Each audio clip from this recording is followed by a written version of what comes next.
여러분 안녕하십니까? 김왕식입니다. 지난 시간에 황조가 질문한 학생 제가 설명을 해드렸는데 또 다른 질문을 해오셨습니다. 황조가를 설명하는 과정 속에 객관적 상관물을 살짝 언급했더니 객관적 상관물을 구체적으로 설명해 달라는 또 다른 요청입니다.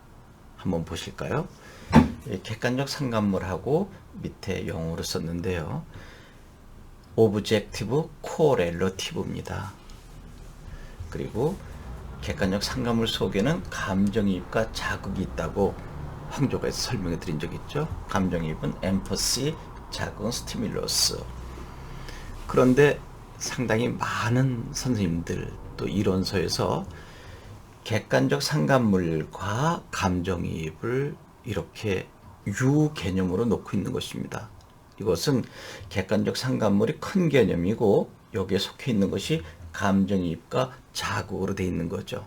그러니까 집합으로 본다면 객관적 상관물 속에 감정이입과 자극이 다 포함되어 있는 거 아닌가요? 이렇게 한번 보면 되겠죠. 이렇게 보면 이게 객관적 상관물이라고 한다면 여기에 감정이입이 있고 또 여기에 자극이 있다고 보면 되는 것 아닐까요?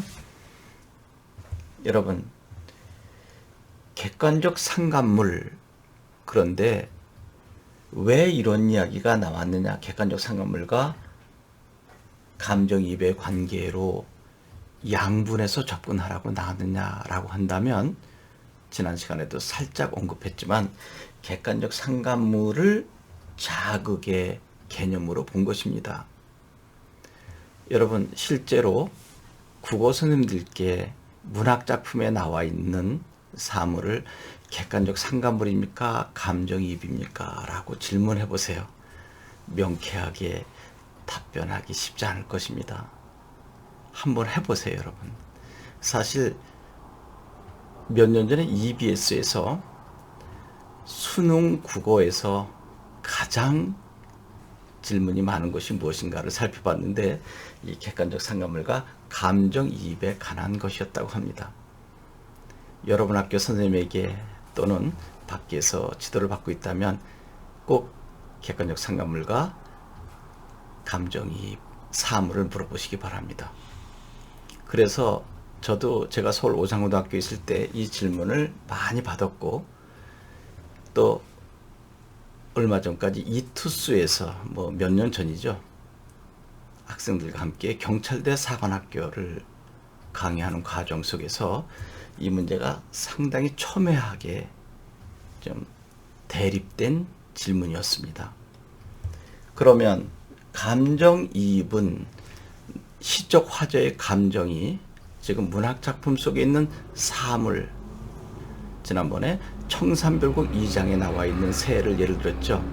울어라 울어라 새요 자고 니러 울어라 새요 놀라와 시름한 나도 자고 니러 우니노라 그랬는데 그때 그 새는 아주 슬픈 것입니다.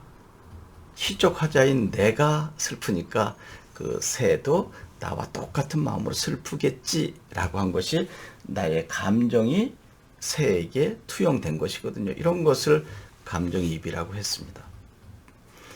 또 황조가에서 살짝 언급한 것 중에서 이용학의 오랑캐꽃. 여러분, 고려시대 때 윤간 장군이 여진족을 몰아냈습니다. 거기서 오랑캐꽃은 제비꽃을 이야기하는 것인데요. 오랑캐들의 이 변발한 모습과 제비꽃의 모습이 유사하다라고 한 데서 나왔다고 합니다. 이용학은 일제 치하의 작가이거든요. 우리는 조선 사람인데 일제에 우리 조국이 강탈당했으니까 어떻게 보면 윤간 장군에게 잡힌 오랑캐, 즉 여진족의 포로, 여진족인 포로겠죠. 그러니까 윤간 장군에 있어서 포로인 여진족과 일본에 있어서 우리 조선 민족을 동일시한 것입니다.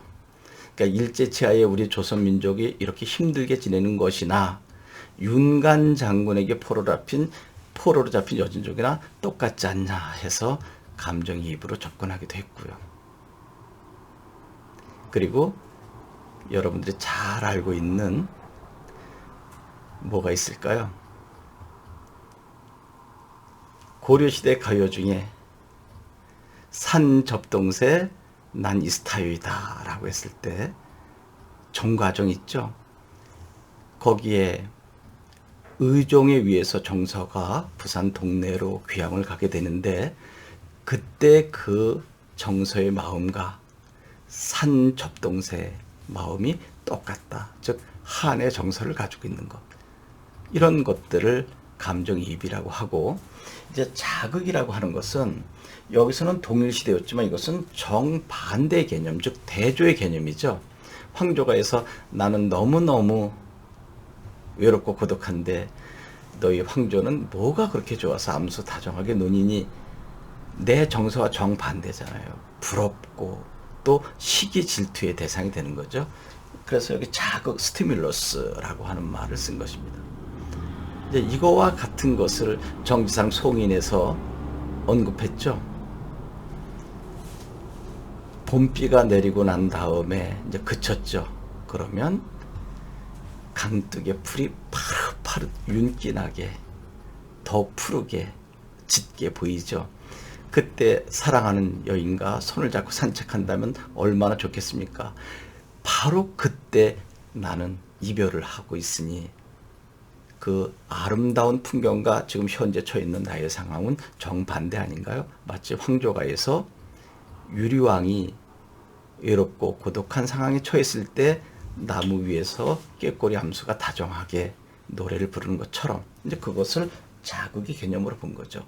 그러니까 감정이입이나 자극이나 모두 객관적 상관물이라고 볼 수 있는 것입니다. 그러니까 조금 전에 이야기한 이용학 오랑캐꽃에서 그 오랑캐꽃, 또 정가정에서 산접동새, 청산별곡에서 새, 모두 다 객관적 상관물이라고 부를 수 있고요.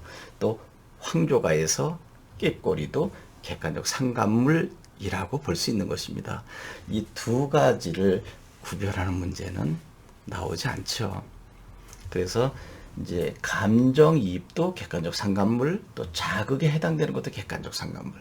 그러니까 황조가에서 황조도 객관적 상관물, 또 정가정에서 산접동새도 객관적 상관물, 이렇게 알아두면 될 것입니다. 그러니까 객관적 상관물은 상위 개념, 감정이입과 자극은 하위 개념, 유개념, 종개념으로 보면 되는 거죠. 그래서 객관적 상관물 속에 감정이입과 자극이 포함되어 있다라고 보면 이해가 될 것입니다. 여러분, 시중에 나와 있는 어떤 문제를 풀어봐도 객관적 상관물과 감정이입을 구별하는 문제 없습니다. 그리고 실제로 여러분들 구별하는 것을 그것은 이렇게 질문해 보세요. 명쾌하게 접근하기 힘들 것입니다. 그리고 결국 감정이입이냐 객관적 상관물이라 하면 자극을 객관적 상관물로 접근하는 경우가 대부분이거든요. 그렇다면 객관적 상관물 속에 감정이입과 자극이 있어, 그럼 끝날 것을 왜 이렇게 복잡하게 설명되는지 모르겠습니다.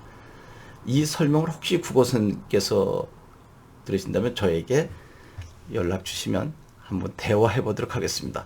또 물론 제가 이렇게 나름대로 정립한 이 이론이 잘못될 수 있죠.